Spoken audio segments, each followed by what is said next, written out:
Good morning, good morning, good morning, good morning, good morning. We back in the building. Let me say what's up to everybody. Platinum Alkaline Water. Good morning, brother. How are you doing?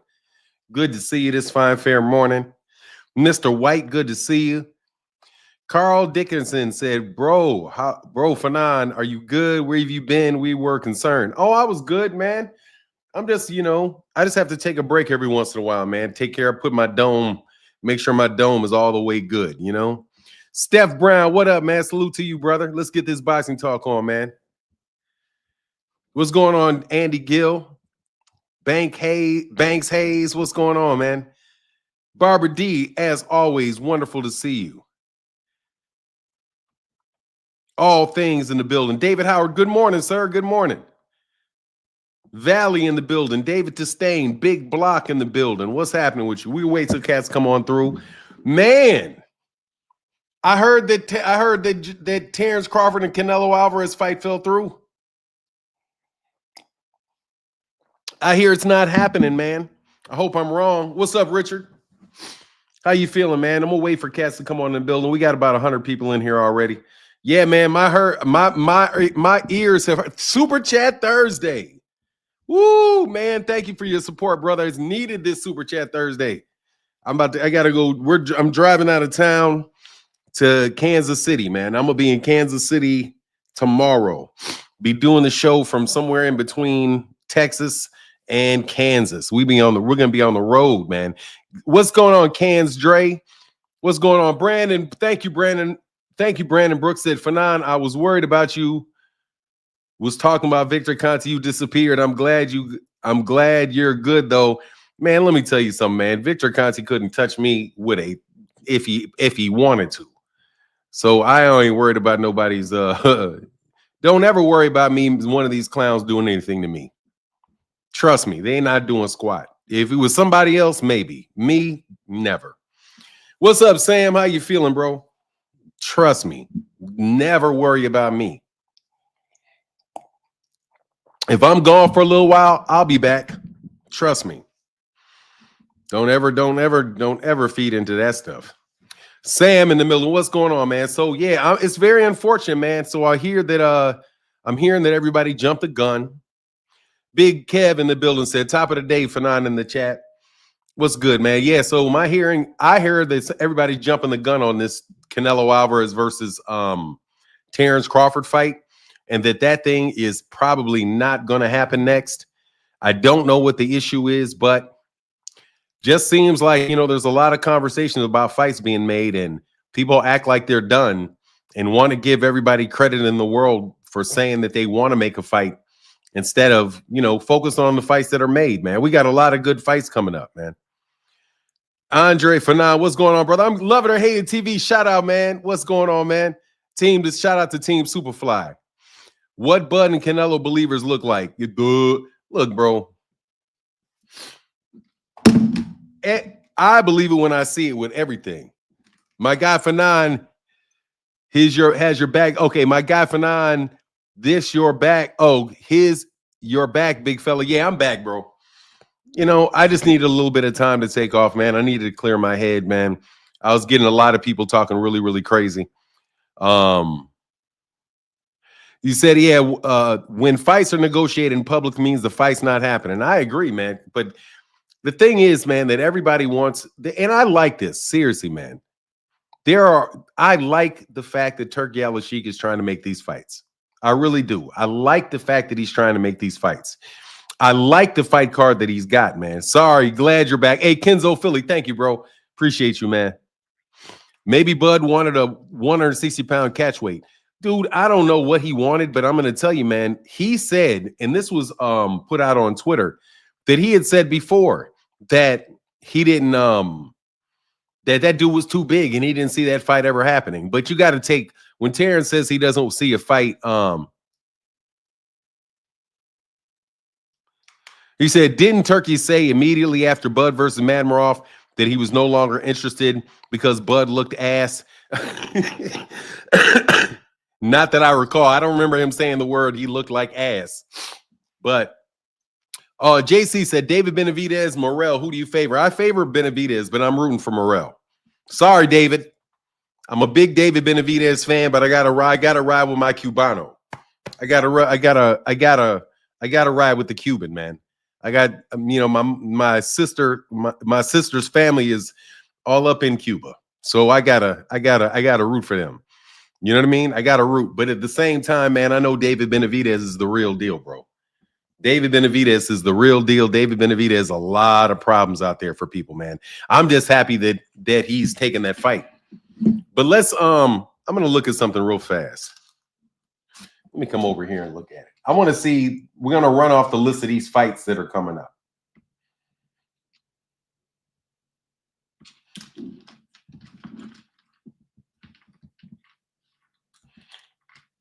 Why y'all come on in the building? Computer's running a little slow. Give me 1 second. All right, so I'm going to go through this schedule. I can't see the comment section, but I want to read this. I'm going to go through the schedule real fast. Okay, so on Friday, we got Monster Inoue versus Yi-Ju Kim.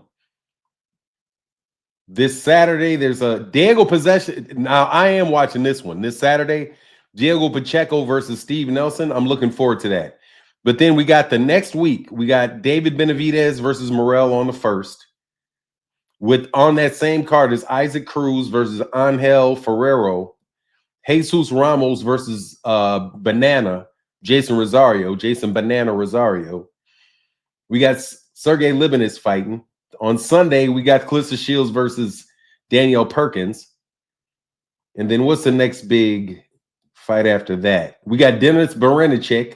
Friday the 14th. Man, I'm looking forward to this Dennis Beranicek. I kept saying Ivan Beranicek. Devin Beranicek.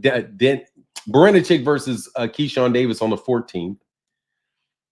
Arnold Barboza and Jack Cottrell. I like that fight. And that's on the same card, I suspect. No, it's not on the same fight, but it's the same day. From Anaheim, you got Oscar Duarte and Regis Prograis. On the 22nd, Beterbiev versus Dimitri Bivol 2, which has Daniel Dubois and Parker, Shakur Stevenson and Floyd Schofield. Man, I can't believe that fight's being made. And you have Carlos Adames versus Hamaz Shiraz. That Hamaz is I think that's Turki Al-Sheikh's boy. Then that same night, you got Virgil Ortiz versus Ismail Madmarov. Zhili Zhang, Ajep Kabal, Boazzi Callum Smith. Then after that, it's the next weekend. It's Gervonta and Lamont Roach with Puello, Sandor Valenzuela versus Gary Antoine Russell. Man, we rolling, bro. All the way through February. February is stacked. March is looking kind of funny, but for sure, February is looking stacked. That's going to be a good month of boxing right there, bro. Bud lied when he said that Canelo went up and knocked Kovalev out cold for 175 strap. Didn't he knock him out? He did knock out Kovalev. He stretched Kovalev.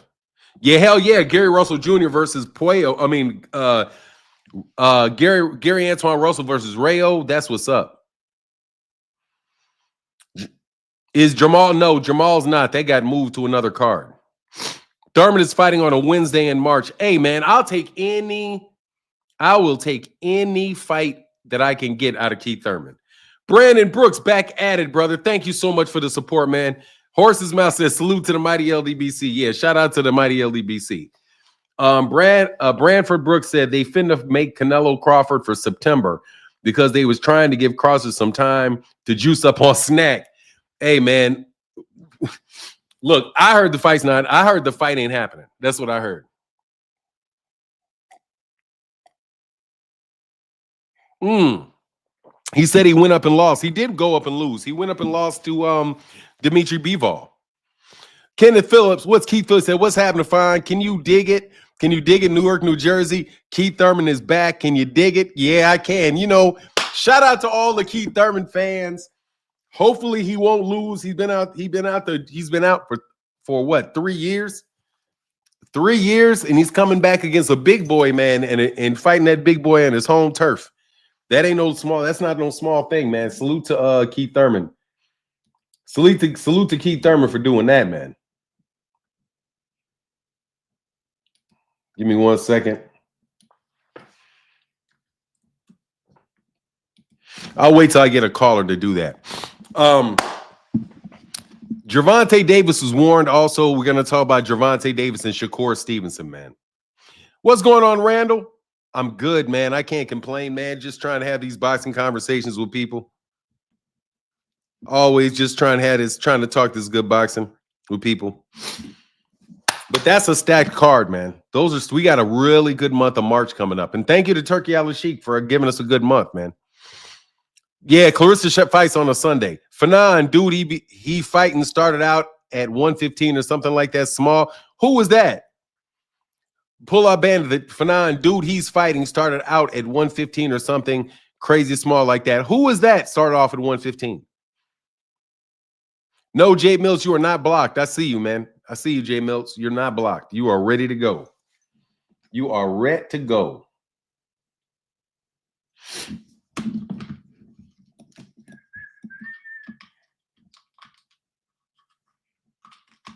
You're ready to go.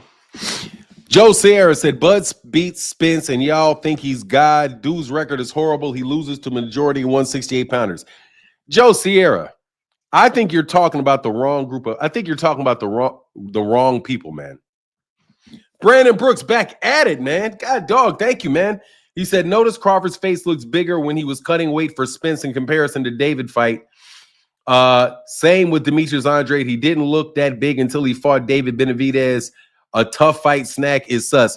Well, look, man, I don't think people gain weight, they're going to get bigger. The fact that there's juice in boxing, everybody knows it. And it is unfortunate these guys are messing with Victor Conte, man, because it's just so hard to give Victor Conte a pass, man. He acts funny, you know? Rob B says, fighters grow differently. Some people start at a low weight and end up going to a lot of weight class. Yeah, typically,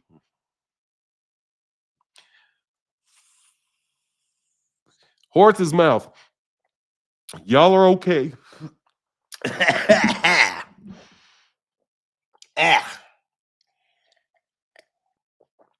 Y'all are okay with him fighting? Yeah, I am. I'm perfectly fine with it. Yes, I am. Horse's mouth. Y'all are okay with Tank fighting Jamel Herring's leftovers? Yes, I am. I am. I mean, are you okay with Terence Crawford fighting Dimitri Bivol's leftovers? He lost one fight. Whoop-de-doo. Whoop-de-doo.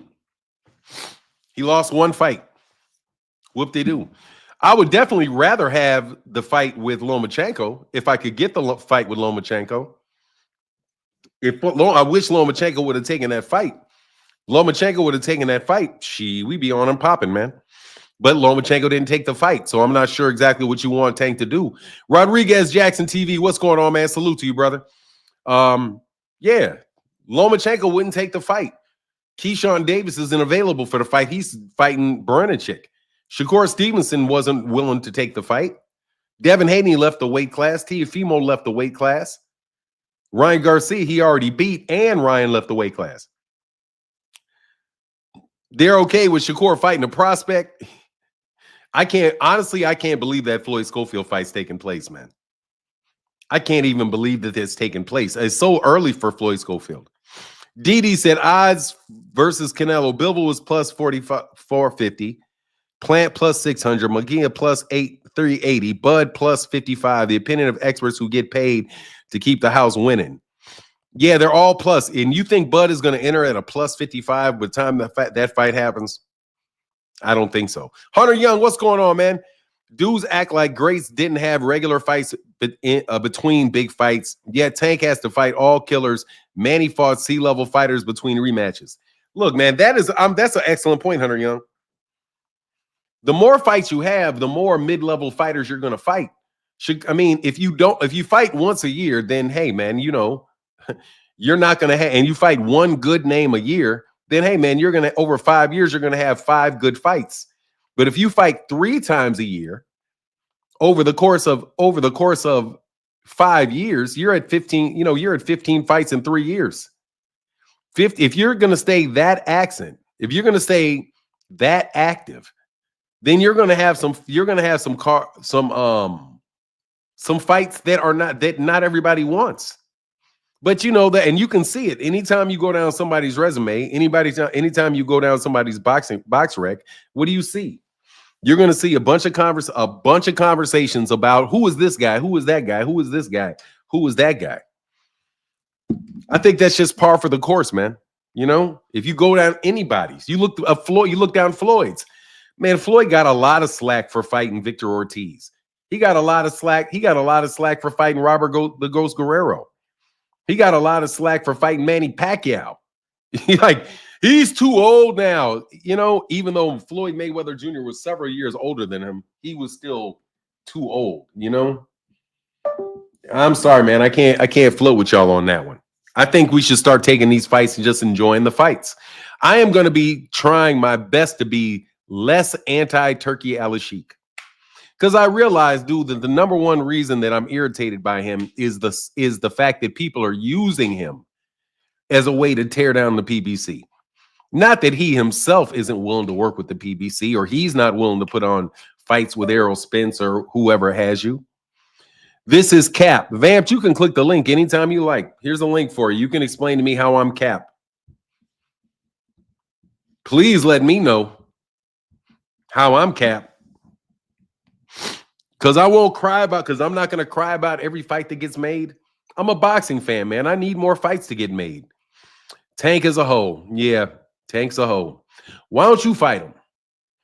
I'm sure you'll do very, very well. But there's this link again, and you can explain to me how Tank is a hoe. The link is right there. Please feel free. I'm not going to argue with you. I just would love to know how he's a hoe. Hey, what's going on, Orlando in LA? What's going on with your brother? Yeah, just enlighten me on that one. Enlighten me, brother. It's just my opinion. And my guy, the Pull-Out Bandit, said, hey, I gotta give you a wrench, Pull-Out Bandit. Hold on a second, man. That's my Twitter friend, man.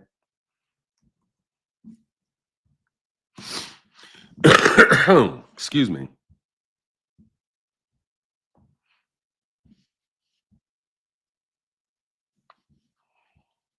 What is this?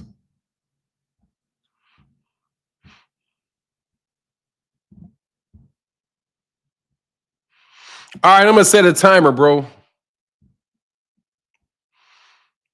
In 1 hour, we hope to have 20 super chats in 1 hour. Share how you'll celebrate.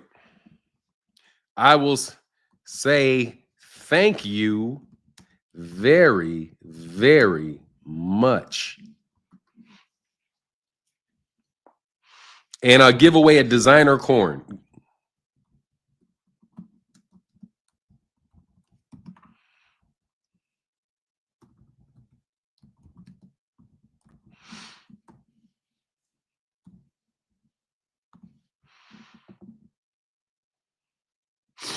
All right, I've set a goal, man, for 20 super chats. If I can get the 20 super chats today, that would be awesome. If we can do it. Hold on, man. Where my shit at? Oh, my shit's over here. And I think we're at 6. Let me get to my guy down here. Phenomenal Show said, what up, Fi? Don't look now, but the Davis is projected to do a $7 to $8 million gate, and Tank Roach is projected to do 12 million. PBC build stars and F Turkey. Hey, man, you ain't giving Turkey. I'm trying to give Turkey a break, man.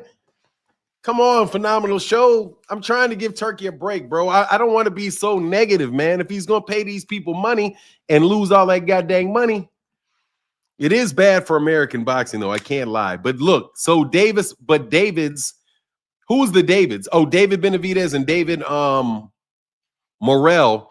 Gate is expected to be $7 to $8 million, and Tank Roach projected to do 12 million. PBC build star and F. Does that mean that he's projected to break that record?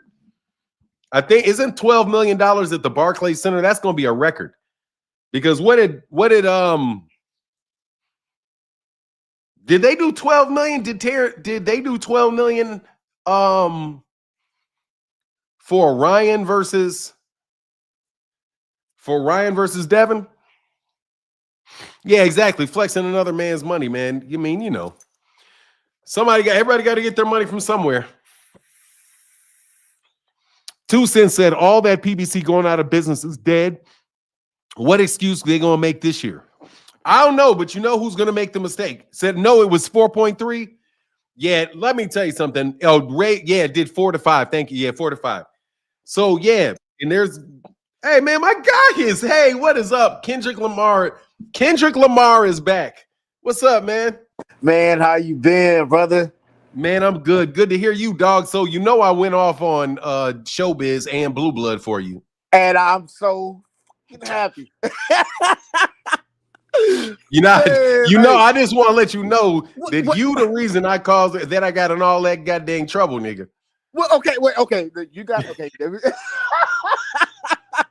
Hey, wait, tell me, okay. So, I just want to let you know, bro, that when you were talking to me, I listened to you.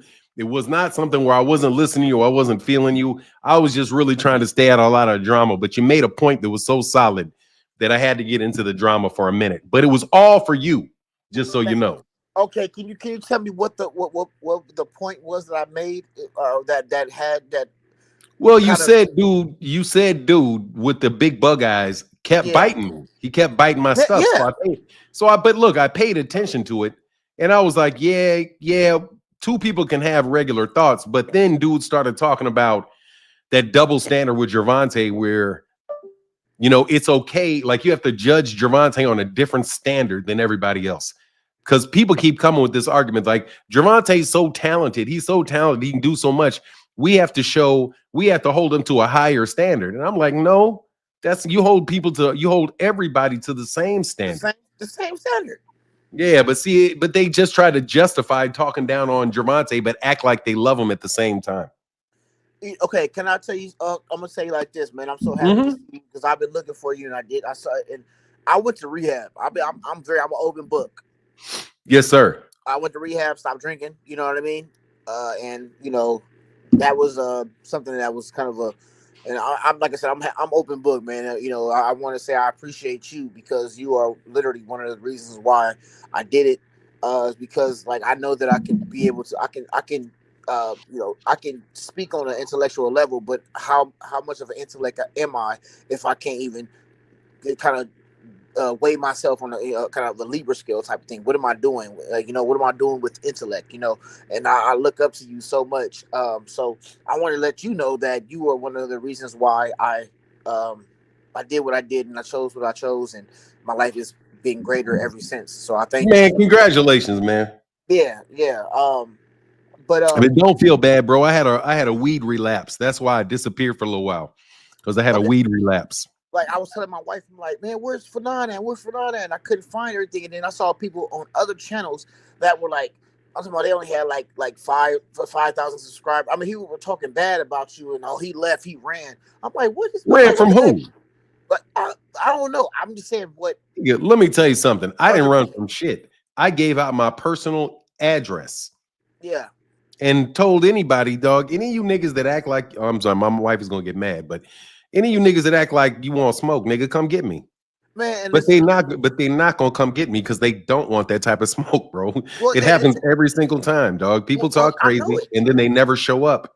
I know it, and that's why I really appreciate the fact that you took me into consideration about the situation, because I really defended you because I knew what was going on. You know what I mean? And I'll tell you flat out what it is. I told the people some truths about me because people make up a lot of shit about me. So I told people and Ben told people exactly who I am, exactly what I'm about. And don't nobody ever believe me because for whatever reason, but niggas want to act froggy and they always find out. So, but just to get off that subject, man, when you told me about that, man, your opinion really does matter to me, man. It really matters to me.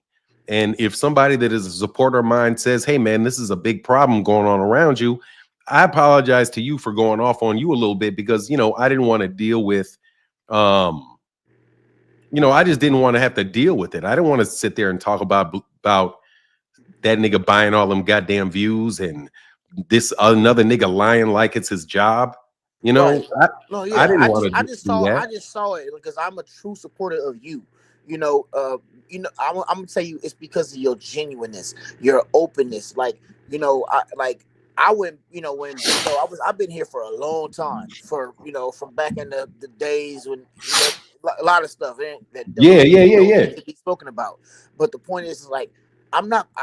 I felt like when I call you Unc, I mean that, and I'm like, listen, I'm not gonna allow nobody to make all this money or make these streams without even shouting you out in a little bit. But they go straight, oh, PBC, this and that. I'm like, man, y'all don't know. Every time I know fanboys, y'all the one are fanboys and trying to undermine the what you call the little man, but you're not the little man. You are actually the one that come with real content every time, and it's not even about boxing. You have a platform that is so broad, man. Like you speak about real life situations. You speak about how men should be men. There's so much more to you than just boxing. So I always have to defend you, brother. I really do. Appreciate you, man. And it is not missed, and it is not, and it is very, very appreciated, my brother. And again, I apologize to you for the way that I reacted when you spoke with me, man, because I was, Nah. no, I was a Ain't little no, off. No, I was off, bro. I was off. You deserve the apology, brother. no. I don't even Seriously. want. Okay. Look, I accept it because you said it, but I don't, need an apology because I just need I'm just happy to have you back, and I found you, and then like I'm happy that you are happy because what I've seen people saying, I was like, what the heck, and I was just praying to God that you didn't like just go off the grid 100%. Like I'm happy that you didn't, brother. I swear I am. Nah, man. Sometimes I might go off the grid, man. Might go off the grid from social media sometimes, man, because Well, it affects your view of reality, bro. no, Like, that's you know what I 100%. mean? You put so much behind it that Yeah. Anyway, man, I'm Well, with you, okay. bro. So Now, what can you I have want a to talk question? Can about I ask you? boxing? You want to talk? Okay, Let's yeah. get back on the boxing. Okay, let's go back on the boxing. Okay, last one. Can I ask you one thing? Just one last thing. I would like to. Absolutely, yeah. Go ahead, man. Before we get on boxing, I want to ask if there is a way I can get in contact with you so I can speak to you on a personal level.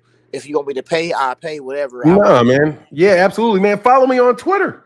Well, see, I don't even have social media like that. Yeah, Okay, I'll make a get a Twitter. Twitter page, get an Instagram page, and you can Uh huh. always direct message, DM message me there, and I'll give you my phone number there. I don't want to give my phone Yeah, number until you I don't want do no. this. Not here. Not here. Yeah, I I'll would give not. you my phone number, man. I'll give you my Okay. phone number. My phone number is the best, and just only thing it is just text me Oh yeah, because I no, get yeah, so that's many easy. calls from numbers I don't recognize. But yeah, Yeah, just text me. yeah. Okay, all right, we'll do that. Okay, back on boxing.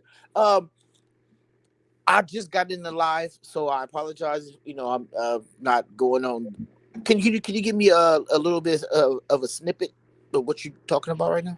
Oh, well, one is that there's a rumor that the Terence Crawford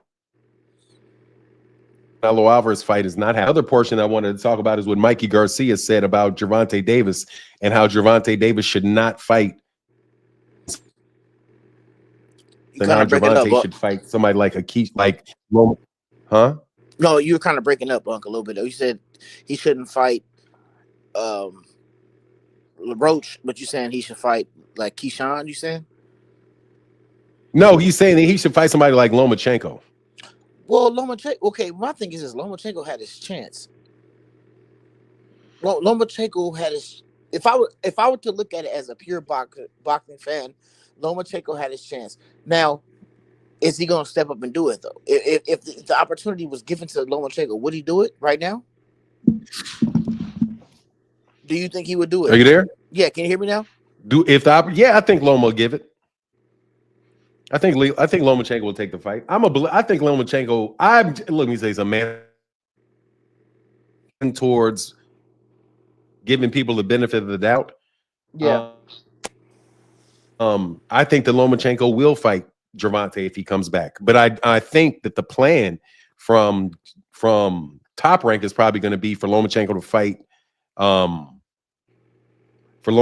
fight Keyshawn Davis, because those Yeah. are in-house fights. And I Yeah. still think Yeah. that Bob Arum and Top Rank want to have as many of their own fighters fight each other, because that's how they make more money, especially if they're not getting, you know, like a ton of money in the particular event. So, but anyway, man, like I just trying to give the benefit of the doubt to some people because there's just so much hate going on in this YouTube boxing where so many people just jump to wild conclusions as soon as something so as soon as anybody says anything. Well, you know, So I'm just the cancer of all this stuff is the notion to have to be first, and it messes things up because, like you say, the guy with the bug eyes. Let me say like that, okay? Like, okay, 4 different stories in one day, 3 different stories. Oh, I was wrong, but I'm right now. Let me tell you, this is what it's like. Wait a minute, stop trying to be first and be right. Let's be like the boxing community does not have to be who's first. Let's be correct. Let's be thorough. Let's be, you know what I mean? And that's why I appreciate this channel. You know what I mean? We got to be thorough. We can't say, "Oh, I'm first. Look at me. Send me some money." Like that. Like yeah.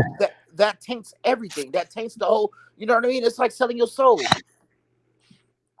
It's tough, man. But look, man, these cats got to make money, man. People take a chance where they're going to they set their goals on being YouTube stars because it's a legitimate way to make income. And just like any job, man, cats start doing what they got to do. They do what they got to do in order to separate themselves and set themselves apart. And there are plenty of, unfortunately, though, the anti-PBC narratives pay well. I mean, they pay well because you can have somebody paying you to say these things, but they don't actually have to have views. You know what I mean? They don't have to rely upon that stuff. They rely up to them by their sponsors. And that's something that people have been told to do. Like, AdSense is like the absolute worst way to make money on YouTube because you're always relying on people watching you. You're always relying on what people supporting you, and that can ebb and flow. It's not predictable. Where if you have a deal with Bill Haney or if you have a deal with, you're saying my it's choppy. Is it still choppy for you? It's in and out. Not, I mean, it's kind of in and out, but I can still. I'm probably turning. Is this better? Say it again. Say something. Does this sound better? Yes, sir. Yeah, it's probably because I'm talking that way away from the mic. Yeah, okay. But I think that's what it is, man. You really get pushed towards that stuff, man, because you're relying on YouTube, man. And I mean, it's an important part of my life too. But fortunately, I've got a wife that makes a good amount of money and a very, very supportive family where I can afford to kind of walk away from it. Other people really can't do it. So if you empathize with these guys, it makes it a lot easier to understand where they're coming from. But at the same time, I wish they would understand that they're doing a tremendous disservice to this young man, Gervonta. Like all the money that you make, that bothers me. So I'm sorry. I'm sorry. I didn't mean. Yeah, I'll finish it real fast. All the money that you make does not take away from the fact that you're damaging this kid's reputation on a daily basis, and you know that you're laying heavy on him. You know that you're holding him to a different standard than you're holding other people to. And and it doesn't matter what area you are in life. If you should be judged by the same standard as somebody else, there shouldn't be higher expectations for one person than there is for other people. Let that man have his career. Let him win the fights he wins. Let him fight the fights he fights.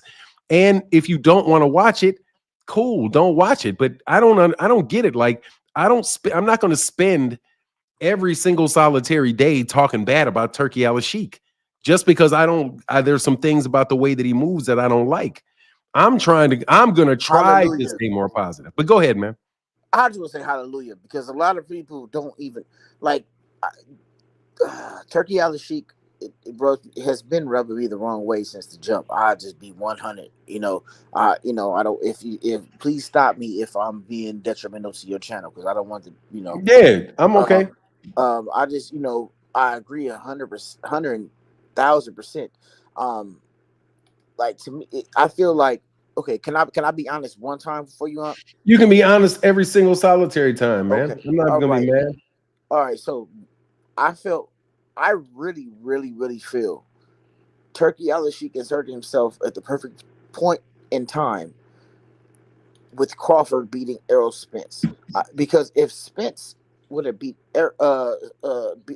Bud, we wouldn't even be talking about this. I think that he inserted himself at a perfect time in a perfect moment in time to be able to try to bully everybody that wasn't making money to make money. And Gervonta was the only one it could have been Gervonta. To me, it could have been the Bronze Bomber. It could have been Deontay Water. It could have been anybody that was making money in America. They would have been in the same position. It's like, I don't need your money, Turkey, but everybody else does. Crawford needs some money. The reason why Canelo wasn't trying to didn't care at first was because Canelo don't need the money overseas. But I don't. How do you feel about that? Do you think that How do I feel about that? Hey, I got a guy right behind you. I got Bevo TV. I see you, Bevo. How I feel about it. People, if you pay enough people enough money, somebody's going to fight for that money. So, this isn't Turki Al-Sheikh is the first person. He's the second person to try this. The first person to try it was the guy that actually owns DAZN. When they said that they were going to put $2 million, they had $1 billion budget for U.S. fighters. Right. Well, that didn't pan out very well for that guy. So they found somebody else to come in and pour money into it. And there's a very big chance that goes the same way. I don't think that it is something that you can really rely on, because it's not organic money. The money is not coming from like, hey, I want to work with you. Give me $100 million. I'm going to make, and you're going to walk away with $10 million in profit. So, but that's not it. It's, hey man, give me $100 million and you're going to also lose $30 million. Yeah. So as long as you're making money, as long as the fight itself makes money, that justifies the amount of money a fighter is making. But you got to be very careful, man. When especially younger fighters got to be careful. Terence Crawford probably doesn't need to be as careful because he only has a fight or two left. Even like Shakur Stevenson, Shakur Stevenson probably got 15 fights left, so he needs to be careful and see whether or not this is going to be something that's going to be prolonged and something that's going to be there for some years. But at the very minimum, you have to do is you got to keep a good relationship going between you and the other promoters. So Shakur Stevenson, even though he's fighting with Matchroom and he's fighting with and Turki Al-Sheikh's card, he should still make sure that he's still good with Bob Arum, that he's good with Oscar De La Hoya, that he's good with the PBC, and that'll allow him, if that thing falls apart, to easily move over to another promoter. The people that could really get hurt by that are the guys like Joey Spencer type of fighters, the like Arislandi Lara. Guys like that would have more to worry about because they don't really know what's going to come. And if they move and leave the situation that they're in, and that situation with Turki Al-Sheikh caves in, where they don't have nothing. Yeah, you wind up not having anything, especially if you burn your bridge. Especially if you burn your bridge with U.S. promoters, because that's really where the majority of your fanfare is going to come. That's my opinion. Let me get to Bevo one biting. Hey, I want to say I love you, much respect, bro. Thank you. Much love back to you. I want to give, like I said, I'll get in touch with you very soon. Okay. Yes, sir. For sure. For sure. You, all right, blessings. All right, brother. Salute. Yes, sir. Ricky Cooper said, "I respect your character. I can't understand. You can't understand, but I am a better me because of you looking well for now." Thank you, man. I appreciate that, bro. And that is our eighth donation over $5. Thank y'all. What's going on, Rise? Bevo, how can I help you, brother? Hey, what's going on, man? How you feeling? Man, I'm good, brother. I'm good. Hey, there's a guy right behind you, Desi Hardaway. I see you, man. Go ahead, brother. I just want to ask you one question, man. When you speak about the tank thing, my only question would be, isn't that usually happens when you wear the crown? You want to get people to be unfair to you? What usually happens when you wear the crown? When you usually are the number one attraction, or in some cases, the guy that people want to see, they always come out with things about you. I remember reading this article where they would do this stuff to Sonny Liston, say he was part of the mob, write bad articles about him. I think it's the same type of thing. I don't think it's Tank. I think it's the crown and the seat that he's in that people are attacking, not so much him. What do you think? I think that's a pretty solid argument if it had just started, but they were doing it to Tank when Tank was at 130. I think there is a degree of that, but I also think that there's a degree of we don't like Tank because we like Devin. And I do think that there was like, yeah, but I mean, you make a good point though. It's not the first time it happened, and it may be a price of wearing the crown. I mean, And the reason I say that because you said you was talking about it being fair, and I could be, you know, I'm from the Midwest. My grandma used to say all the time, only place that's fair is where they raise the pigs at. So, yeah. so when You I say, think yeah, about fair, go ahead. my guy T. Orlando always says, man, fair is for what do you call it? He said, cotton candy and some shit. You get cotton candy, cotton candy and chorizos or some shit. He said is the only thing. That's the only shit is a fair in a fair, bro. T. Orlando killed me with that. Yeah, go ahead. I think you got a great point though, Bevo. I really do. I think you got a solid point. Yeah, because I was talking to I got to interview Bernard Hackett. He's a good dude, and he was saying something I hadn't even thought about. For some of these guys, once they get that paycheck, the pressure's off. Like I'm in Cleveland. It's a fact that I just seen Big Baby Anderson just bought his mom a house. Just bought a house. So it's like, wouldn't that be a good thing to get this money? Because everything goes away. You know, the threshold to get into boxing is so low. So that's why you see these people come in. It's terribly low. I mean, me and you can put up a couple thousand and say we promoters. Yeah, it's called barrier to entry. The phrase is called it's a low barrier to entry. For sure. Like as long as you got cash, you can jump into boxing. As long as you got cash. You got enough cash to carry a fighter through 2 years, you're in boxing, bro. The managers, that's why managers in boxing almost always have other businesses. Like, you know, either they're in the music business or they're lawyers or something. A lot of these guys do that. Yeah, and my last thing is one thing I've been reading this book about Don King. For most people, you put $50,000 in cash in front of them, it look like $1 million. It does.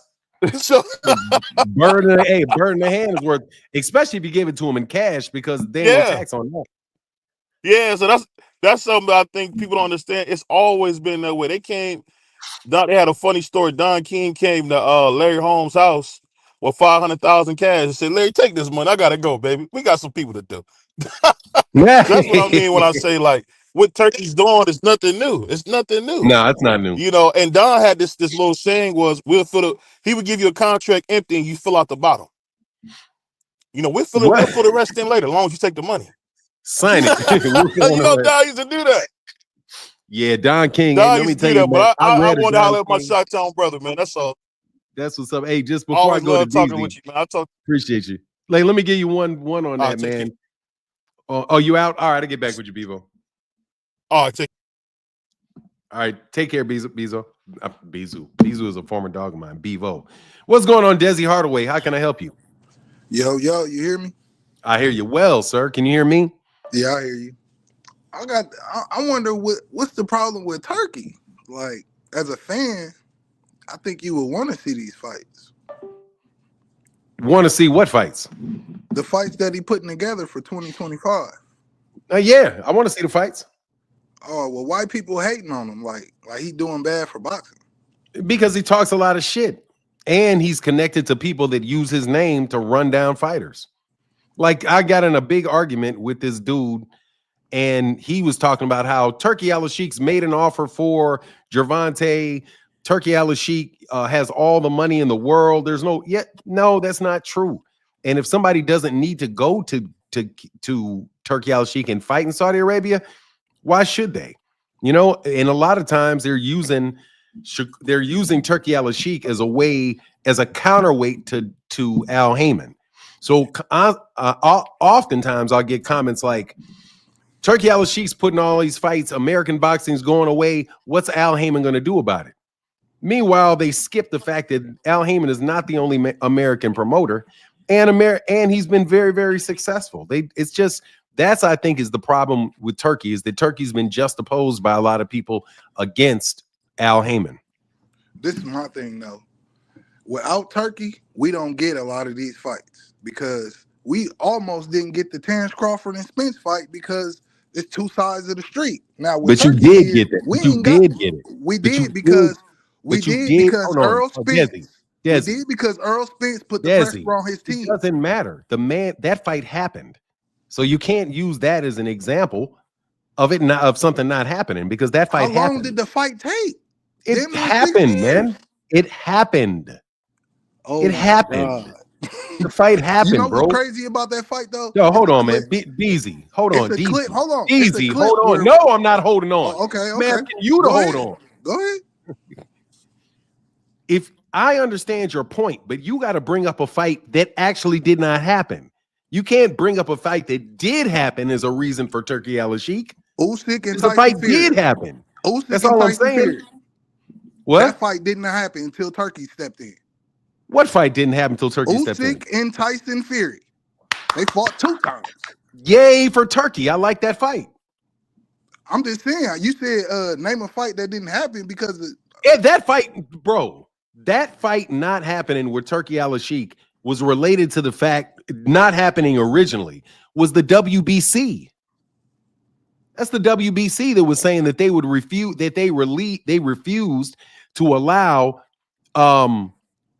Bivol to fight for the WBC belt because Ukraine was at war with Russia. That was what held up that fight. The Ukraine war held up that fight. But what fight did that? But again, that's a fight that happened. What fight did not happen that would have happened with Turki Al-Sheikh? man. This is my thing. Let's think about it. You have David Benavidez is fighting. Hold on. David Benavidez. Hold on. David Benavidez is fighting David Morrell on a PBC card. You have stacked PBC cards coming up. You've got Gervonta, you've got Rayo is fighting Gary Antoine Russell. That fight's taking place. There's a lot of fights that are taking place. Good fight. Yeah, there's a lot of good fights that the PBC has put on. Why don't you put the pressure on Bob Arum? Bob Arum is the one that was standing in the way of fights being made between the PBC and Top Rank. Bob Arum is the one that said he didn't want Shakur, Stevenson, or any of the rest of his lightweights fighting Gervonta Davis. That's a Bob Arum thing. That's true too. That's true too. I definitely. But I don't have a problem. I don't have a problem with Turki Al-Sheikh, to tell you the truth. I don't have a problem with it. The only problem, the way that I look at it, though, is that a lot of these fights, if they're in Saudi Arabia, are going to happen in the middle of the afternoon. So you're going to lose a lot of American viewers with American fighters. But the fact that he's putting up money for fights and he's making fights like the Tyson Fury Usyk fight and got those done, hey, man, hats off to him. He's really had some very good cards. You're right, though. That would be the only problem, like the time of them fights over there. Yeah, that's it. But I don't have a problem. I'm not anti-Turki Al-Sheikh. But my thing is, as a fan, I like what he doing. Now, as a boxer, you probably will not like what he doing because it's like he bunching a lot of fights in 1 year. And you know, as the boxing game been going, these fighters usually have fights lined up, like big fights lined up as the years go. You know what I'm saying? So I can see that as a boxer standpoint. Maybe that's why Tank don't want to mess with him because he's seeing how he's stacking these cards up. You know, they got a lot of good boxers on one card. Some of these boxers could be the main act, you know what I'm saying? So I can see that as a boxer. But as a fan, you gotta love what he's doing. I don't have to love what he's doing. People He's not a bunch of European. I do not have to love what he's doing. I've seen a couple really good fights from Turki Al-Sheikh. A couple. Most of those fight cards he's putting on have names, and the names ain't fighting nobody. Turki Al-Sheikh is the one that put Francis Ngannou in with both Tyson Fury and Anthony Joshua, and that dude had no business whatsoever getting a championship fight. There's been a bunch of cards of Turki Al-Sheikh that have had a good name, like Jai Opatai fighting somebody you don't know, Tyson Fury fighting somebody he's going to beat, Anthony Joshua fighting somebody he's going to beat. A lot of those fights are not. I agree with that, but I think that was like the start off. Like to me, that's what PBC be doing. Like they be putting a lot of fighters in with a lot of people that we know they gonna beat. You know what I'm saying? I think Turkey is bringing more of the. No, I don't know that because I don't know that because the PBC put Tyson Fury and Deontay in twice with Tyson Fury, 3 times with Tyson Fury. He also put who was the other one that he lost? They also put Terence Crawford in with Errol Spence. The No, I'm not. PBC is more I'm likely. not saying that they don't put up good Yeah, but the matchups, but PBC is more likely. most of The their cards, PBC. Hold on a second. The they would have a PBC. good fighter fighting somebody Hold we don't know. on. Hold on. Hold on. The PBC is more likely to have their fighters put in against somebody that will beat them than Top Rank is, Golden Boy is, but Turki Al-Sheikh ain't gonna lie. Turki Al-Sheikh be putting the cards together that makes it look like he's trying to get good fighters beaten. So there are some strong, there are strong fights that he puts on. I ain't gonna lie. There's good, strong fights that he puts on, but I don't find his fight cards any more competitive than PBC fight cards. Much more competitive than Top Rank fight cards. Because Top Rank, you know every time who's going to win that fight. There's no surprises on Top Rank. Top Rank is like, who's fighting? I already know who's going to win. Yeah. But, it's all good, though. I'm not against Turki Al-Sheikh doing what he's doing. I just feel like what you just explained, like the fights that he done put on this past year, I feel like that was just a start off. We about to see the real deal fights this year. You know what I'm saying? Like the lineups that we've been hearing is crazy. Like what? Like what fights are you going to see that Turki's going to put on? Is Turki going to put Shakur on with Gervonta? No, we ain't gonna get that. See, that's another reason why I wanted to talk to you, because I was hearing people saying we hating on Tank and whoop de woo. Ain't nobody hating. Are you hating on Tank? I haven't heard. Are you hating on Tank? No, this is what I'm saying. I don't hate on Tank. I actually like boxing, so I like all the fighters. Like if Devin and Tank fight, I'm not gonna really pick a side. I'm just gonna watch it.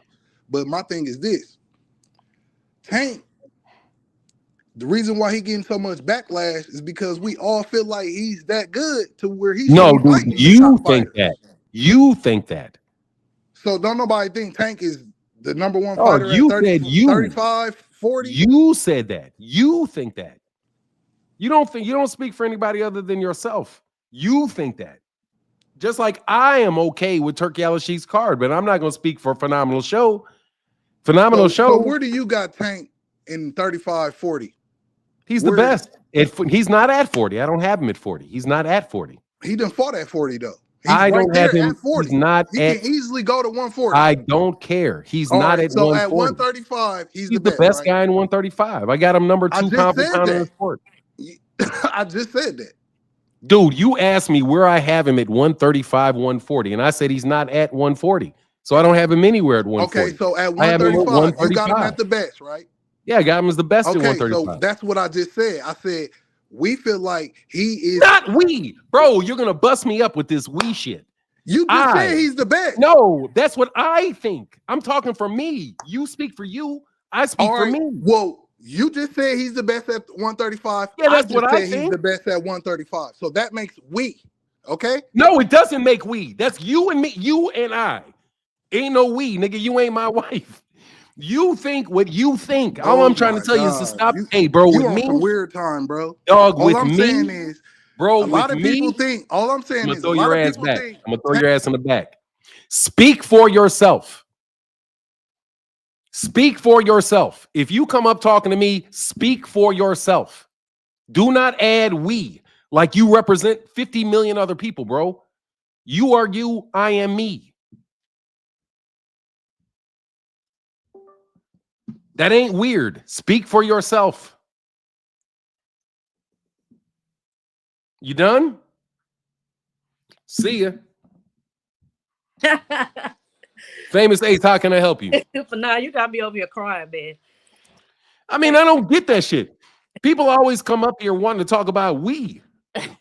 Like you're one person talking to me. Don't talk to me like you got 90,000 supporters. Go ahead, Famous Ace. What's on your mind, though? Yeah, well, I just wanted to tap base from the female perspective about Turki.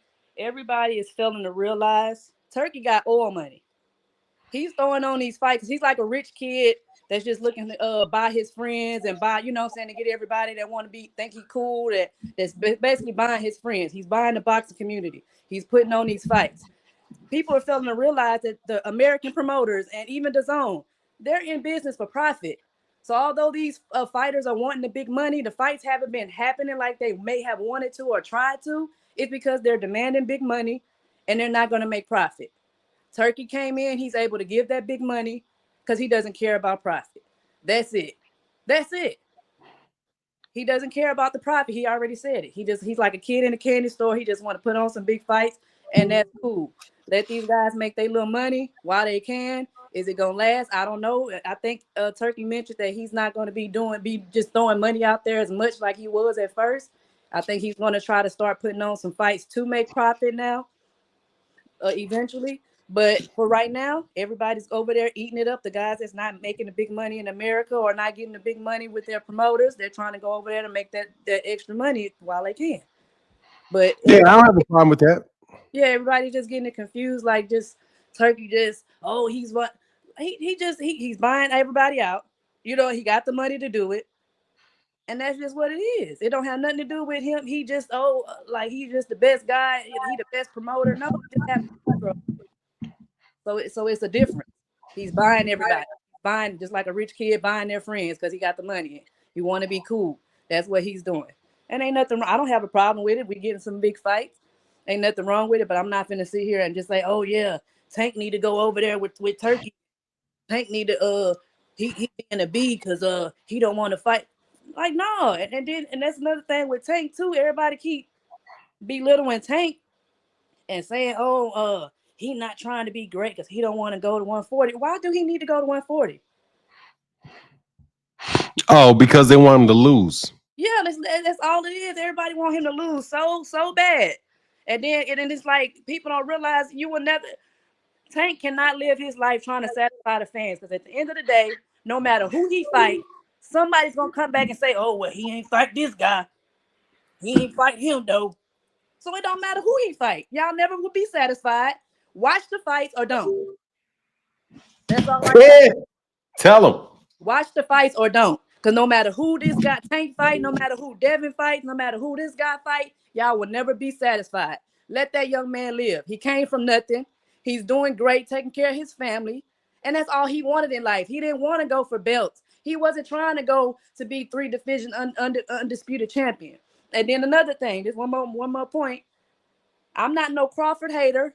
Crawford's a good fighter. But nobody was talking about Crawford fighting no dang on Canelo until that fight with Spence. Before then, nobody even was worried about Crawford. But that shows you how the boxing fans work. So because now he whooped Spence in that way nobody expected. Now, he need to go. How Crawford's being great because he wanted to fight Canelo. No, he's not. He just wants some money like everybody else. If he was being great, he would go to 154 and try to be one undisputed there. That's being great. He's jumping up these weight classes. He's trying to get big money. He even said it. I just want some big money fights. That don't mean he's trying to be great because he's trying to fight Canelo. Hell, I'll fight Canelo. Yeah, for enough money. Get 20 million, 20, 30, 50 million. Yeah, I'll fight him. Hell, anybody would. So that doesn't mean he's being great. He just wants some money. Yeah. And let's just be real about that. Y'all need to stop that, man. Y'all got to stop. Y'all saying Crawford being great because he won a big money fight, but Tank not because he's conquering his division and selling in his own America, in his own country. Crawford has to go over there. He doesn't really sell, although he's good. He don't really sell, and it's a known fact. Hey man, can't argue. Stop that, man. Y'all got to stop. But much love to Fanon. Y'all I see Fanon got the chains on. You feel me? Looking like what I'm saying, the big boss. I like My son got me a couple. My son bought me 3. My son got a little cash. He's doing well in his life.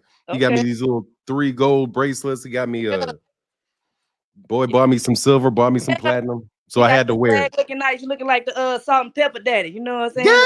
Yeah. Thank you, Favors. Yeah, appreciate you, my son did buy me this. Okay, my wife is looking at me like, don't talk about money. Let me not. My wife gave me the check. Let him flex real quick. Let him flex. My wife is like, shut up. Hey, I got about 3 people behind you, Famous. Hey, so let me get to them. Right, please come back though. Yeah, for sure. All right, for sure. Kian, how can I help you? Yeah, no, so it was about what you said. Well, my first question is about what you said with the previous caller about you said Gervonta. You think Gervonta is the best at 135? Was it? Yeah, I think he's the best at 135. So doesn't Him that or mean? he or Lomachenko, but I think he is.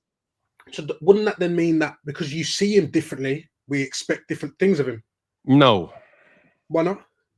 because every person is a same person. Let me use, for example, a football player.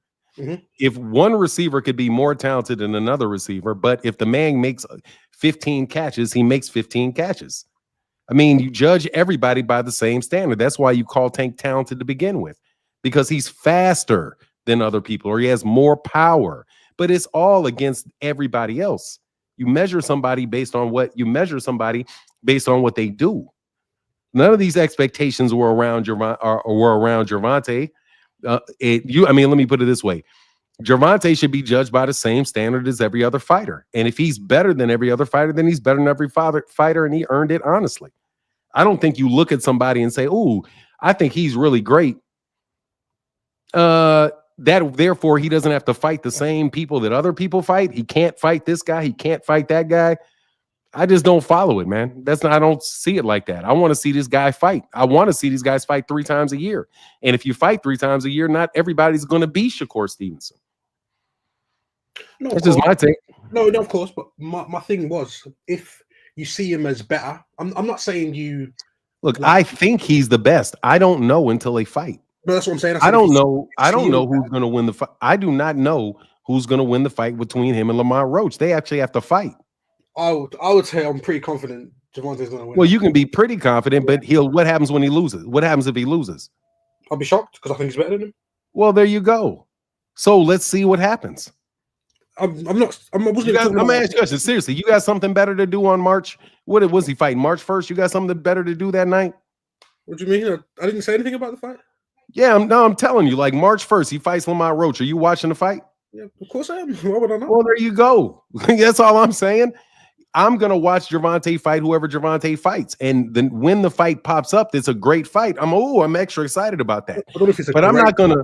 What I'm not gonna do to Devin is nag about every time that Devin fights somebody. Devin's about to fight Jose Ramirez. I think Jose Ramirez is washed up, but I'm gonna watch the fight because it's not like I got something better to do. But that's just me. I mean, if other people have the idea that I don't want to watch a boxing fight at all until it's the guy that I want him to fight, well, you may be waiting for a couple years, man, because that's how boxing works, and it's how it's always worked. It's not new. That wasn't my point. I'm going to watch the fight. I want to see Gervonta fight, but my point was you hold different people to different standards because I don't. That's treating somebody unfairly, man. This is my point. Like, let me finish it at least. You hold them to different standards because they're different people. You expect more from someone else, and you don't expect a foreigner prospect to go. Okay, so let me ask you a question. If you take a test and you're a straight A student, and you get a 91 on the score, and I take the same test and I get a 90, even though I'm a C student, do you think that they should decrease the grade of the A student because it wasn't what you expected? Because they didn't get 100, they got a 91? No, it's still an A.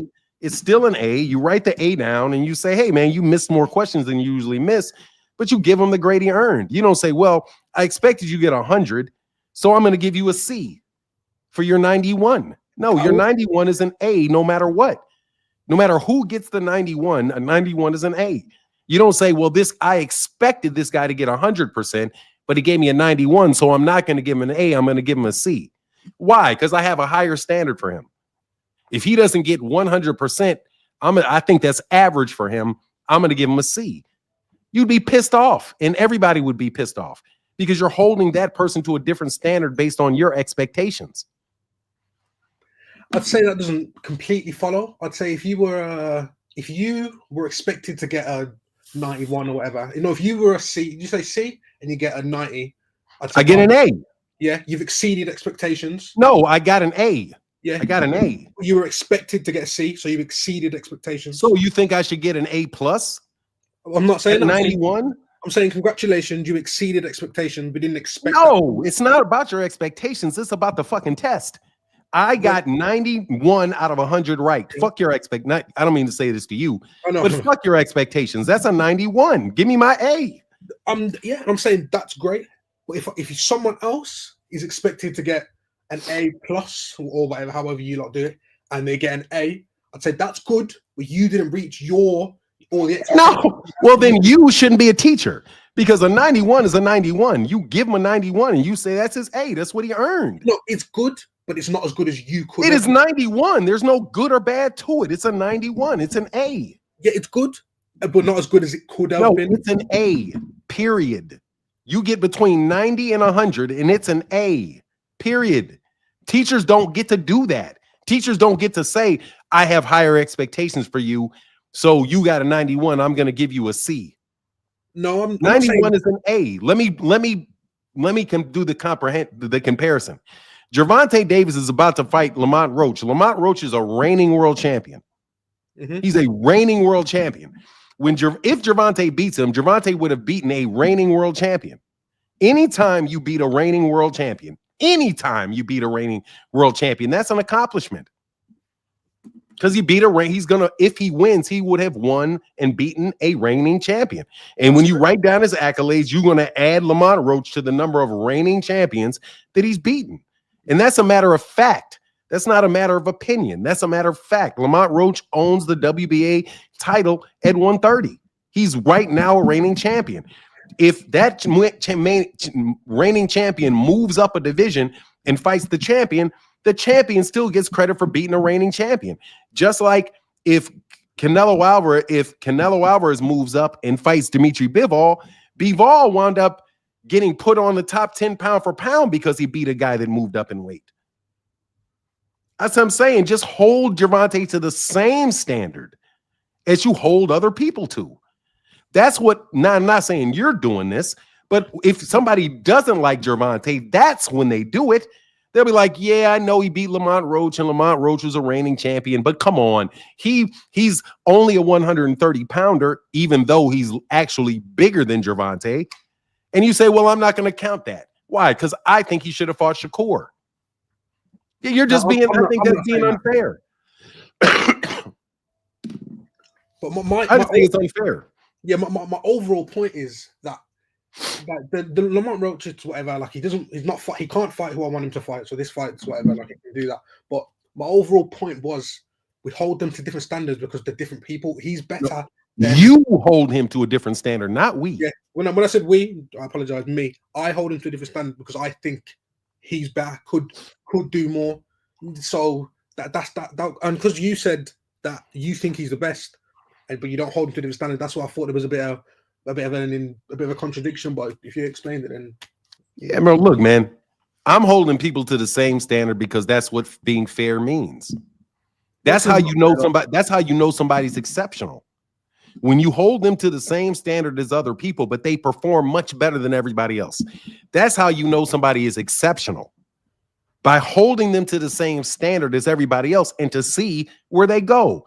If you had like Usain Bolt, sometimes Usain Bolt would run, a 9.9. Yeah. Other times he'd win a weight. He may hit the brakes a little bit earlier. And in another meet, he may run 9.99. But the fact that he runs under 10 seconds, anytime anybody runs under 10 seconds, they're fast as fuck. So you can't say, oh, I'm disappointed or you can, but I wouldn't be disappointed if Usain Bolt wins the Olympics running a 9.99 and say, oh, he underperformed. He should have ran a 9.89. See, I don't think that tracks totally either. If you win the Olympics, the comparison you make, if you win the Olympics running any speed, that's exactly. And if you win a world championship fighting anybody, you won a world championship. I disagree there because we know that not all world champions are made equal. No human beings are made equal. There's my point. So just because you beat a world champion is exceptional, Hall of Fame stuff, of course, but not all world champions are equal. So no, but that's why you have to say the dude is a world champion. You can't get into that. Like, which world champion is better than what world champion? Take, for example, when Terence Crawford was a champion for the WBO and Errol Spence only had the IBF. Mm-hmm. Does that mean that Errol should not have fought Sean Porter for the WBC belt, and he shouldn't have fought Yordenis Ugas for the WBA belt? Wait, what do you mean? I don't understand. You got 4 people, Yeah. 4 champions that were at welterweight. You had Errol had the IBF. Sean Porter, I do believe, had the WBC. Yeah. The WBA was held. I think it was held by at one point. It was held by Keith Thurman. But regardless, Errol beat a champion for the WBC and did not fight Terence Crawford for the WBO. Mm-hmm. So did he fought a guy that was not as good? Does that decrease his accomplishment of having won unified belts? Of course not. Oh, there you go. Even though a better fighter was in there, you look at him and he said, well, he unified belts. Against who? Does it matter? He unified belts. He could fight either Sean Porter, or he could fight Yordenis Ugas, or he could fight Terence Crawford. All 3 of them are champions.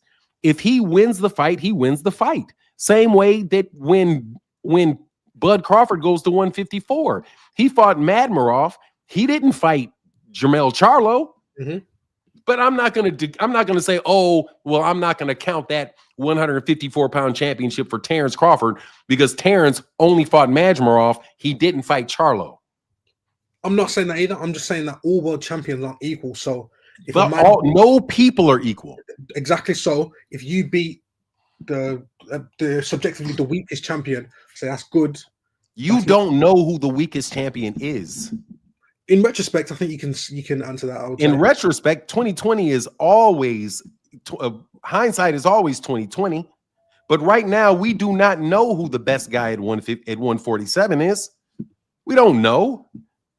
I would think it's Jaron Ennis, but who? Shit, Jaron might get in the ring with Stanionis and lose.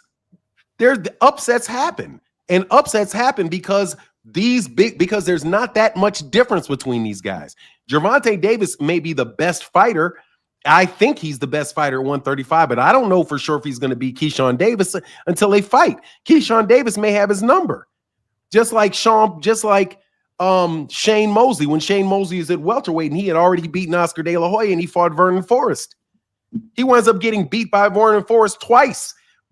I don't remember who the other champions were in the division at the time, but very few people expected the Viper Vernon Forrest to beat Shane Mosley. But when the fight happens, boom, all of a sudden, this is a way better fight than we thought it was. I'm just telling you, can't tell the future. So you got to treat these guys equally. We don't know how good Keyshawn Davis is. Keyshawn Davis may jump up against Gervonta and do a job on him. But we would only know in retrospect that was a good fight. But we would have been complaining about it for months ahead of time.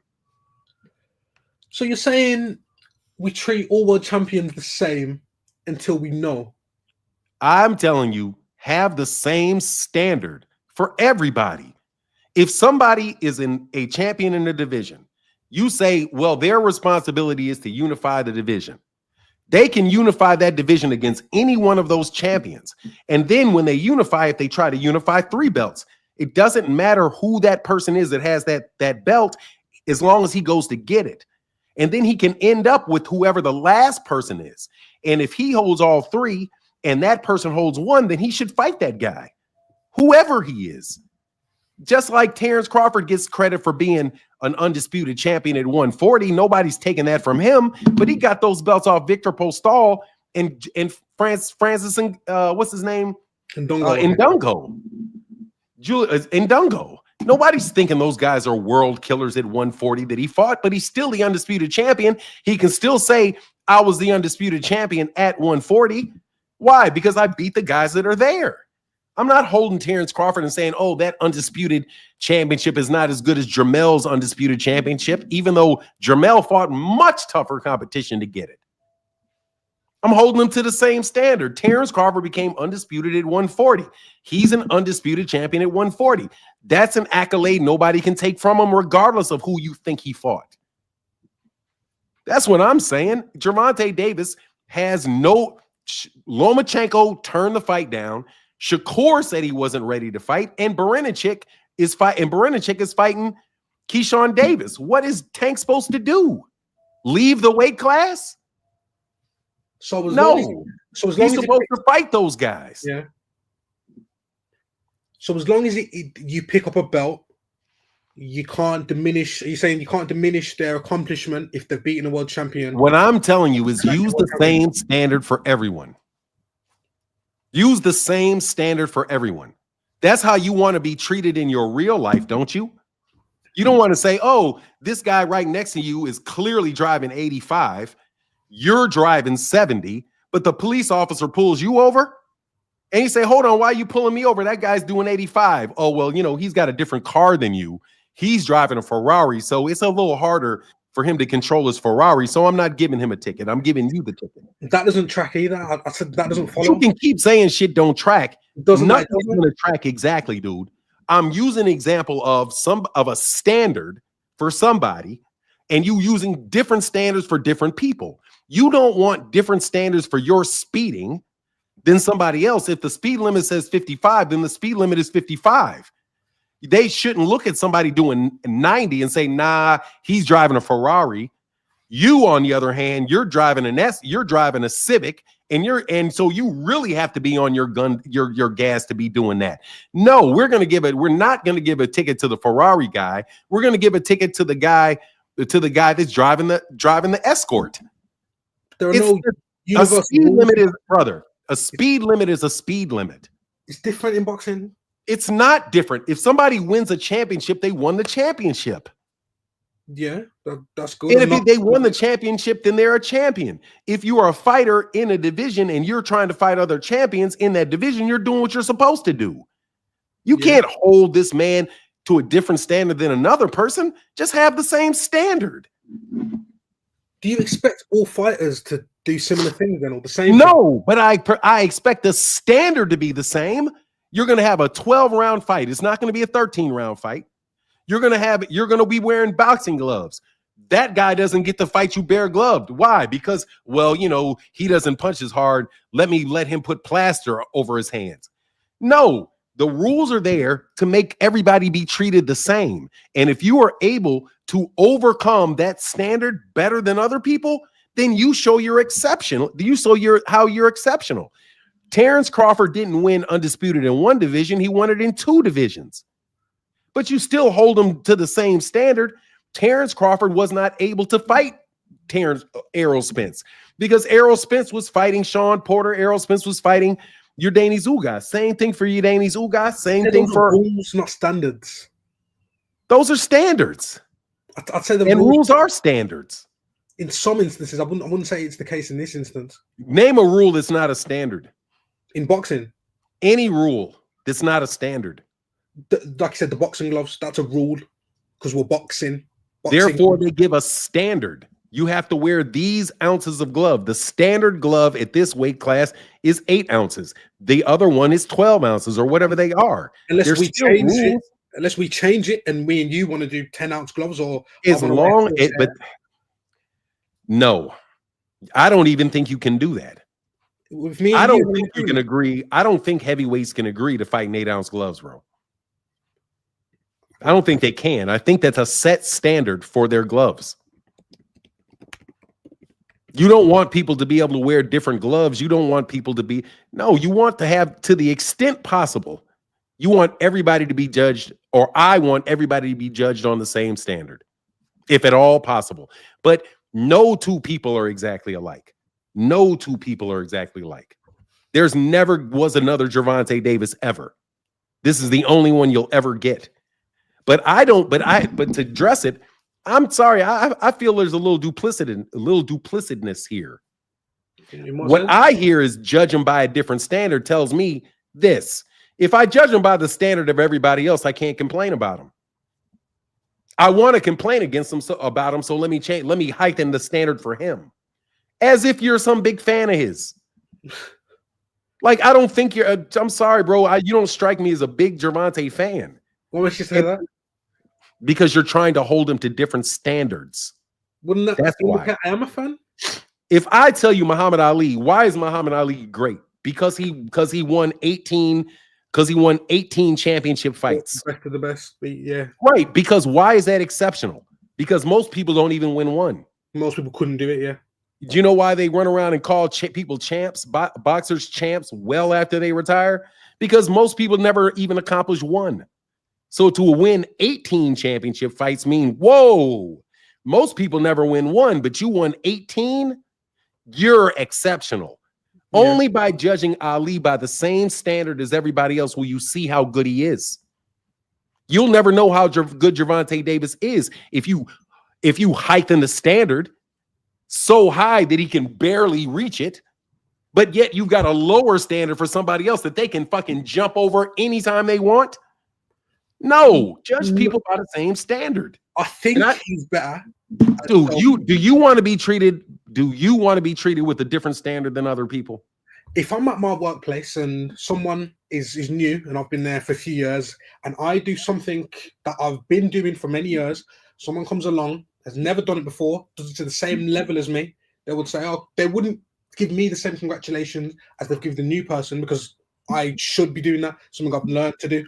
Something I've been doing. I'm sorry, are you working for people to pat you on the back or are you working for people to pay you? That's not what I'm saying. I'm asking you because in your particular example, I want to know, are you getting paid? Are they paying you for your job fairly? No, so in this case they are, but what I'm saying is you don't get the same. I don't want to say fine. applause per se. If you don't want to clap and like Gervonta after the fight, that's fine. You still got to judge him by the same standards. You still got to judge him by the same standards. It doesn't matter if somebody comes in that's better than him. You could use Abdullah Mason. Abdullah Mason just jumps up on the scene. Say he immediately gets a fight with Keyshawn Davis, beats Keyshawn Davis. Then he gets a fight with Lomachenko and beats Vasily Lomachenko. Yeah. He is now a unified champion. He meets the standard of having achieved something great. Regardless of what Gervonta Davis has done. He'd be great. Abdullah Mason that's a great job by Abdullah Mason. That doesn't discount anything Gervonta's done. Gervonta's still a 3-division champion, even though this guy is now a unified champion. So you judge Abdullah Mason on what Abdullah Mason did, which would make Abdullah Mason an exceptional fighter. You then look at what Gervonta Davis has accomplished. You say, well, shit, he's an exceptional fighter too. But you judge Abdullah Mason on what Abdullah Mason does, and you judge Gervonta on what Gervonta Davis does. And guess what? Both of them can get A's. But it's not fair to have a low standard for Keyshawn, for Abdullah, and a high standard for Tank. Just judge them based off what they do. No, it is at the moment. Abdullah Mason's what, 19, 20? If he goes to do that, I'd say, wow, that's exceptional. Now you're at the same standard I have the Gervonta Davises of this world. I want you to continue doing that. If he then doesn't keep meeting that standard, you have to say you kind of fell below the bar. That's your bar. Your bar. I'm speaking for myself, yeah. I'm speaking for me. Yeah, well, you can think anything you want. Fine, you can. Have different standards for your kids and see how that shit turns out. That's different. That's totally no, different. It's not. It's a standard. It's not. A human being is trying to accomplish something. You say, hey, if you get 6 out of 10, that's a D. If you get 9 out of 10, that's an A. Anytime if a guy gets 90, 90, 90, 90, 90, he gets A's. That's just what it is. So I'm imploring to you, develop standards that you can use to apply to everybody. But if you change your standard to judge one person, you're being biased. That's the definition of being biased. When you have a different standard for one person than you have for another. It is. That's what being biased means. If I'm looking at my son and my son gets straight B's and I'm like, oh, my son's the smartest guy in the world. But then my friend says, yeah, but my son was in the same classes as yours and he got all A's. Well, I expected that out of your son. I didn't expect that out of mine. So my son did better than your son on the test? No, your son did better than mine. I'm just happy that my son accomplished something.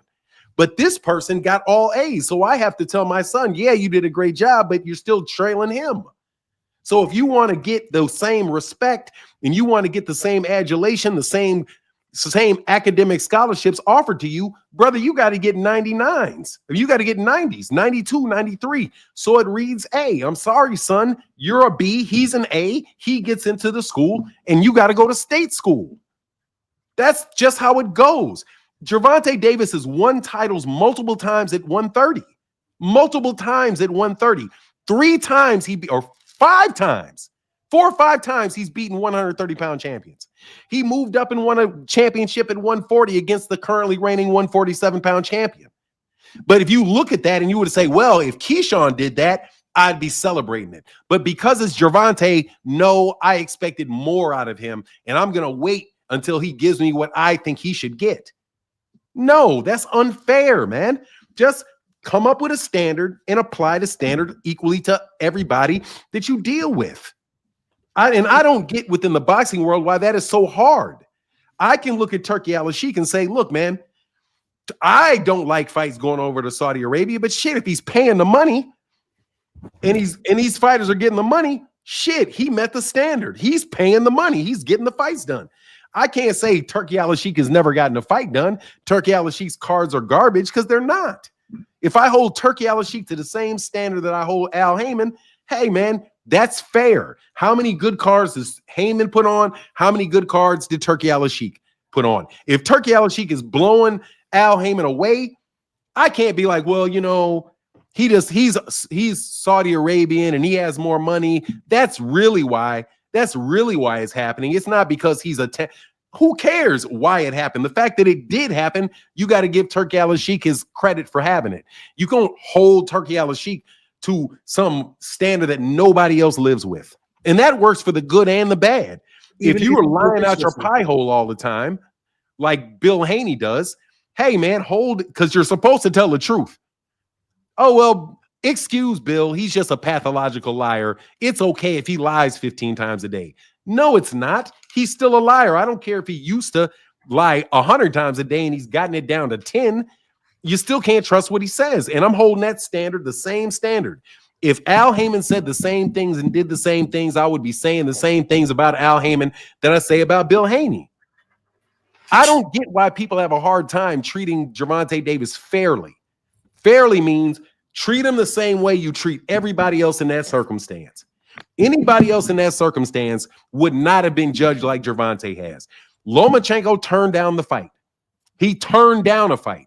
Shakur Stevenson said he wasn't ready to fight. Berincic is fighting Keyshawn. That's all the champions. So what is he supposed to do? Oh, he's got to leave the weight class and go fight at 147. Why? Because I think he's super talented. He should go to 147. But ain't nobody saying Monster Inoue is super talented. He needs to go to 135. You just kind of, not you, but people take his accomplishments as they come. No, I've heard people say that about Inoue. Yeah, I've heard a couple people say about it. A couple people. Generally speaking, though, not a lot of pressure about that. He's not as famous as Gervonta. I'd say, yeah, in the Western world. I don't care if he's famous or he's not famous, man. I know who he is, and you know who he is. He's famous to us. You know who he is, and I know who he is. Monster Inoue is not under any pressure to fight, move up 3 weight classes. They say, oh, he's already in his 3rd weight class or 4th weight class. What it is, that's enough. He isn't duty bound to go up to 135 and fight Gervonta just because people say, well, I have higher expectations for Inoue. Inoue is number 1 on pound for pound on certain people's pound for pound list. Why is he still at 122? There's nobody at 122 that can beat him. There's nobody at 126 that can beat him. There's nobody at 130 that can beat him. He has to move and fight Gervonta at 147. No, that would be a standard that is unfair to Monster Inoue. And that's why the Boxing Writers Association of America, who every once in a while know how to treat fighters properly that they like, they're not doing that to him. And they would be wrong if they did do it to him. But people do it to Gervonta every day. Gervonta needs to go fight Terence Crawford at 147. He could do something with Terence Crawford. He can get the shit beaten out of him at 147 by Terence Crawford. But because we believe that he could possibly do it and he's famous, that's what he needs to do. Otherwise, he's underachieving. Yeah, I'm not calling for that. I mean, but if he can't sit there and fight a 130-pound champion that moves up to challenge him, and he's not able to get fights with the other champions, what is he supposed to do? Just, I don't know. Like, I'm not saying. Well, you said you don't know. I'm asking you. If Yeah. he's at 135, none of the other 135-pound champions want to fight him. He decides he's going to fight a champion after having tried to fight them. He's going to fight a fighter at 135. At 135 that came up for 130. I've literally heard people tell me that he shouldn't fight anybody. I'm not saying that. I'd rather him fight than not. Obviously, I want to watch boxing. But in terms of the Lamont Roach fight, I've said it. I've been on it before and I've said it. I don't really have a problem with it at the moment. It's not the worst fight in the world. Like I said, I'd rather him fight Shakur. That can't happen. He was injured. He turned it down, whatever. But the Lamont Roach fight, like I said, like it's just a fight. If there was, I don't know, man. It's just I'm not that interested in it. I'll watch it. I'm just not that interested in it because, in my opinion, I don't think Lamont Roach has as much of a chance of beating him, and I'm just not that interested in it. And I think Gervonta's going to beat him easily. Not a mismatch per se, but I just don't think it's close. You can say the same shit about Lomachenko. Lomachenko, what, Gervonta? Yeah. Why wouldn't you can say the same thing? Lomachenko's about to get mopped. I'd say he's more proven. He's old. True. But I'd say he's more proven. And he lost to Teofimo Lopez, Devin Haney, and many people thought he lost to Jermaine Ortiz. He did lose to those two. He lost to Haney and Teofimo, but as we've pointed out, and natural one. He looked like ass with Jermaine Ortiz. That's not an official loss, though. I can't count. Yeah, no, I didn't say he lost. I said he looked like ass against Jermaine Ortiz because he did. But like we said, I've heard people in the chat say, Teofimo and Haney, they're not natural 135ers. No, neither is Gervonta though. He's closer to Lomachenko's not a natural 135er, I would say. Gervonta Davis is not a natural 135. He's a natural, we're saying 130. He's a 130 pounder. That's closer to Lomachenko. That's closer to Lomachenko than Lomachenko is to Haney and Teofimo naturally. So I'd say that you can. Exactly. But guess who outweighs Gervonta Davis by 6 pounds? You're saying Lamont Roach. Thank you. Lamont Roach is bigger than him. Significantly bigger than him. Gervonta Davis is not a 135 pounder, bro. He's a 130 pounder. Fighting at 135. He would kill those guys at 130. Kill them. Like literally nobody at 130 is going to fight that dude at 130. Oh, it can beat him at 130. He's already fighting at a weight class above where he should be. In my opinion, if he could make money at 130 and the money was at 130, Gervonta could be at 130. He has no business at 140. He has no business at 147. He's 5'4" and he's walking around at 139 pounds. He's just a little itty bitty dude, man. I give the dude credit for fighting Mario Barrios. Many people that want to judge Gervonta by a different standard won't even give him credit for Mario Barrios. Yeah, that was a good win. That was a good win. Man, they're all good wins. Man, they're all good wins, man. They're all good. Leo Santa Cruz is a good win. Leo Santa Cruz, a Hall of Famer, man. Leo Santa Cruz ain't no pushover. But he's a pushover when it comes to Gervonta. He made him a pushover. He just pushed him. He made him a pushover. Yeah. I saw the fight live. That was not an easy fight for Tank. I didn't watch it. I've seen it. Like he gave him a lot of Santa Cruz. He's gave him a lot of pushback. Man, I was sitting ringside. I was ringside for that fight. Leo Santa Cruz was not an easy win for Tank, man. It was not an easy win. And guess who was he was much bigger than Tank in that ring. Much bigger. Tank, hey, I got a guy I got Kamal right behind you. Let's chop it up again, Cayenne. Yeah. How do I pronounce your name? Cayenne. You said it right. Like the pepper. Cayenne. Like the pepper. Okay, cool. Hey, man, thanks for coming through, bro. I like the combo. Oh, thank you. All right, man. Get back. Real quick, Kamal, before let me do something real quick. Kamal. Hey, man, 3 more super chats and we've made the 20 super chat thing. My guy, Phenomenal Show, said, can you please name all the fights that we've called that Turkey has put on? Please name 5. He put on like 50 of them. Yeah, it's about 5 good fights he put on. Phenomenal Show said, I got him. I saw that. I got Greg Hackett's wrench request. Let me put Kamal. Hey, Kamal, let me read these couple things before you cook. Jay Milt said, We sounds a lot like black hate coming from that sidekick. Man, look, I'm saying this applies to everybody. Judge people by the same standards. I don't understand what's so foreign about that. Michael McKinley said, hey, we glad to see you back, brother. Thank you, Mike. Thank you, Mr. McKinney. Marquis said, little piggy ass dude, we all the way home. Nah, dude, I mean, look, man, it is what it is, man. I just believe in judging everybody by the same standard. That's the way I know where somebody's good or not, you know? GM said about a year ago we just want to see Tank fight a slick back fighter. Exactly. Then he fights slick back fighters and they don't want to see it. Mitch Sitdum said, good morning, Fanon. Good morning, sir. Annual, hey, man, so stand in the building, man, with the $5 holler. Thank you, brother. Super Clutch said, good morning, Fanon and boxing family. Wishing everyone a blessed day. Thank you, bro. And Shoney D in the building. Salute to you, Mr. Blackwell. Peace and blessings. I hope you're doing well, Shoney D. Hope you're doing well. What's going on? Come on. What's going on? Come on. What's up, Fanon? Can you hear You're me? on mute. Come on. Yes, sir. Yeah, so I just want to congratulate that female caller. She was on point. Every point she made was 100% accurate. And the guy you threw out, the guy who was just going on and on, that you say, hey, you got to go to the back. That guy, his agenda was exposed because he was a PBC hater and he was trying to just denigrate it and put it out like PBC is making nothing but, showcase fights. Well, Fanon, if you really know boxing, who's more in the business of making showcase fights? Top rank or PBC? You just Top answered. rank. Top rank. Crawford fought nothing but showcase fights. What did Canelo just say a couple weeks ago? He didn't say it a couple weeks ago. It resurfaced in interviews. What did Canelo say about Crawford's resume? That he ain't fight nobody.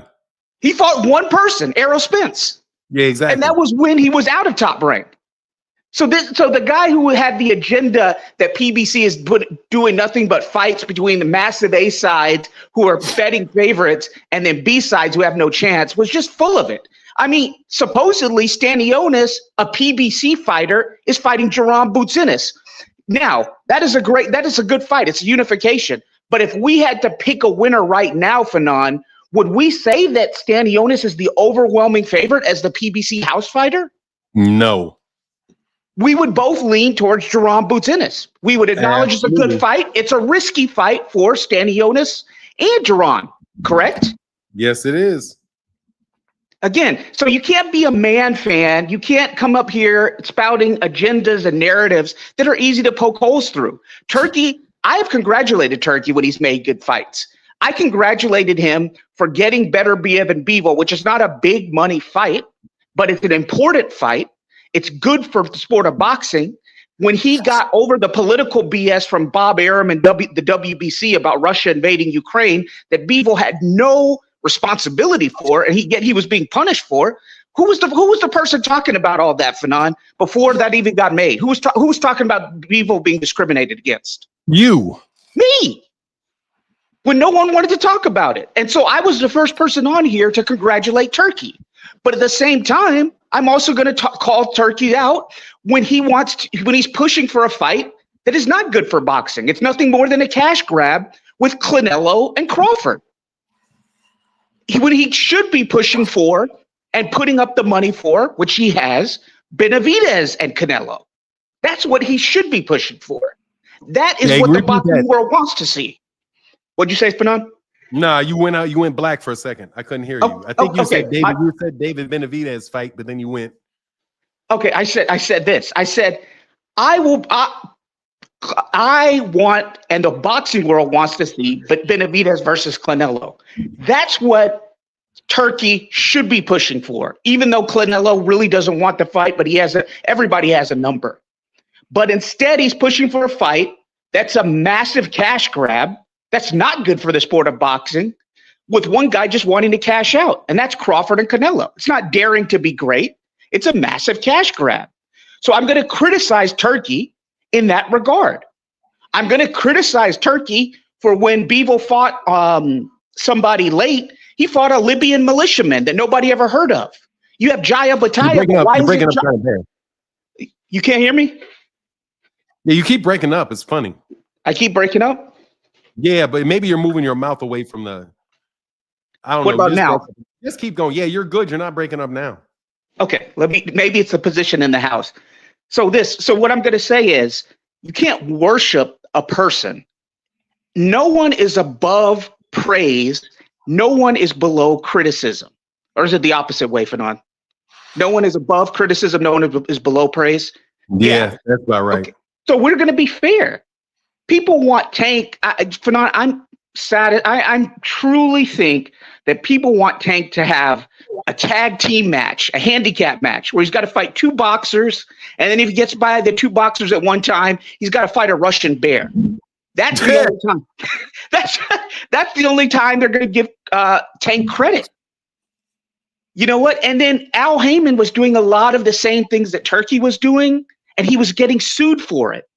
He was getting criticized. This corporate media cabal that is fawning over and has wet dreams about Turkey.